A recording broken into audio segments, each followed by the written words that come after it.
Okay, so first off, we're gonna start with this very interesting case. So he went to my clinic with a concern of wanting to have a beautiful smile.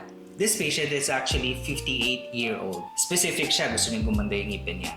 But he has this current hypertension and asthma. Before we do any treatment, dapat control yung medical conditions such as hypertension. So upon doing the treatment or before we inject any anesthesia, we need to make sure that we have a BP result. We were not surprised that it was high. How high? It's beyond normal.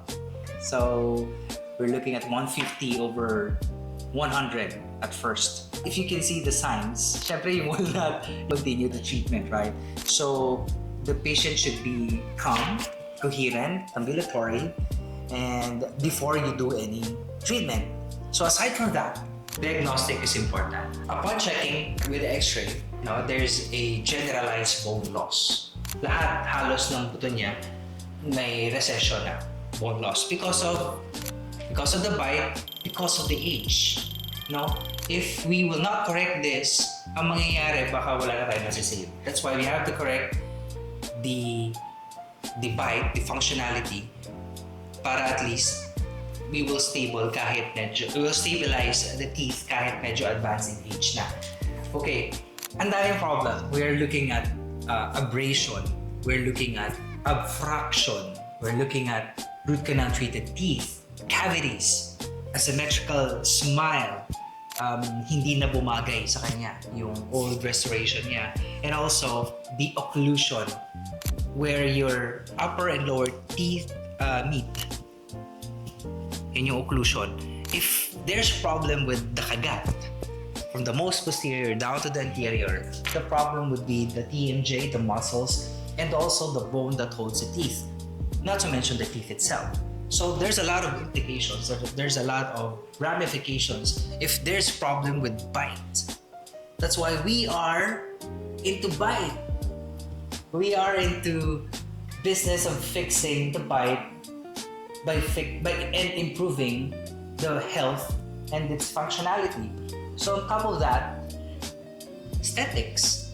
Because if we focus more on aesthetics, then it will not last.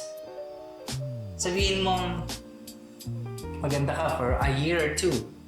But then, if there's problem with the bite itself, it's not gonna last.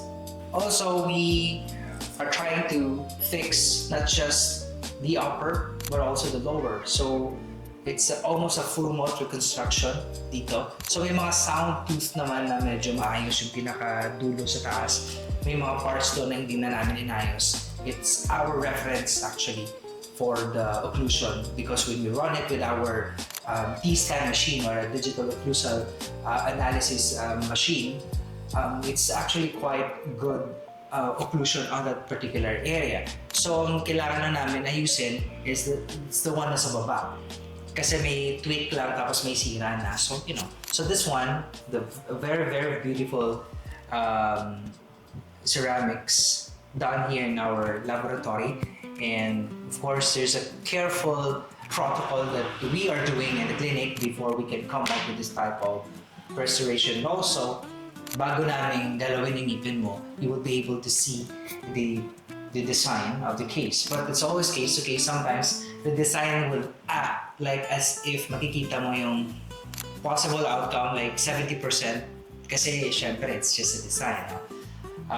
But the real thing here, you will see, we will improve from the design, mas papapagandahin pa namin. But the most important aspect here is the bite. At the end of the day, it's always a technique that how we should implement this one. Ang hirap nitong case na to, it took us like almost a month. Why? Because we have to make sure that hypertension, the BP, should be stable. Every time na pupunta yung patient dito, actually, medyo mataas. So, sabi namin, may problem pala talaga ata to sa, medication. So, he went to another doctor, tapos nagpa-change siya ng kanya medication. So, it was a good one. And then, nag-stabilize. So, it took us like a month for us to complete it. Kasi we used to defer the case. We deferred it to twice ata. Kasi the elevation of the BP. But now, it's perfectly cemented on his teeth, and we checked the bite. So after that, we delivered the night guard, which is very important for the patient to protect his teeth, especially pag natutulog. You don't know what's going on. You might be grinding your teeth, whatever stunt pag natutulog. Kaya no, because your brain, your nerves sending signal to your brain that there's something new in there. That's why night guard is essential. Para at least, ma-protect niya, tumagal yung restoration until you will be able to adapt, and your brain will be able to adapt that there's a new, there's a new set of teeth there. So this is my vlog. Thank you very much. See you next time.